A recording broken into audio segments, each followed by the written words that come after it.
27 MHz used to be a popular citizen band because it is not too difficult to build a receiver or transmitter. In this experiment, a BD135 is installed in Class C configuration to see if it can deliver 5 watts to a 50 ohm dummy resistor. The power supply is modified somewhat to deliver 1.5 amps at 13.3 volts, enough to drive the transmitter.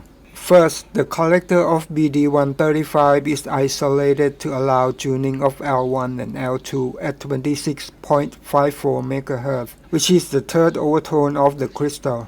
This requires a frequency meter to be connected to the base of the output transistor. DIY coils with slug tune L1 and L2 function very well, capable of delivering 26.54 MHz all the way to the base of BD135. The maximum current is observed to be 150 mA. Even with this small current, T2 is getting hot because the DIY heatsink cannot remove excessive heat efficiently.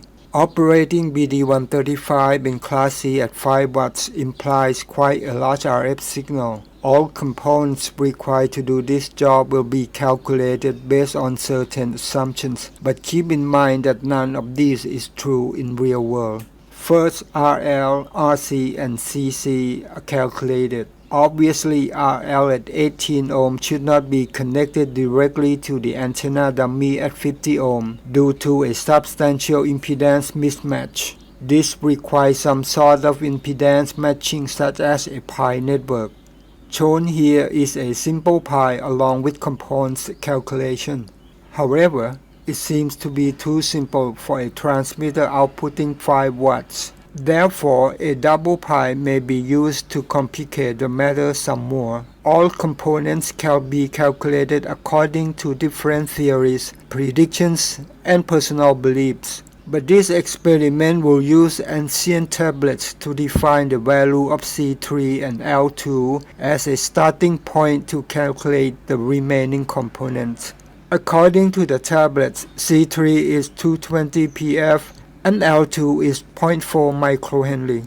It seems the tablet and personal instinct can also end up in failure like the one shown here, which demonstrate the attempt to match 18 ohm to 103 ohm. So, in order to fine-tune personal instinct and correct the issue beforehand, C1 is removed and L1 is downsized, which results in the final impedance of 18 ohm at the left side of the network. Calculated components are soldered to the prototype without delay to see what happens or what else could go wrong. Power is applied and the collector current of 400 mA flows into BD135, making it becoming very hot. The dummy load itself is getting warm, which means something is working here. Otherwise, there would be no RF energy to burn the 50 ohm dummy. Adjusting L1 and L2 slug tune also result in slight change of the collector current. Therefore, they are set to obtain maximum current.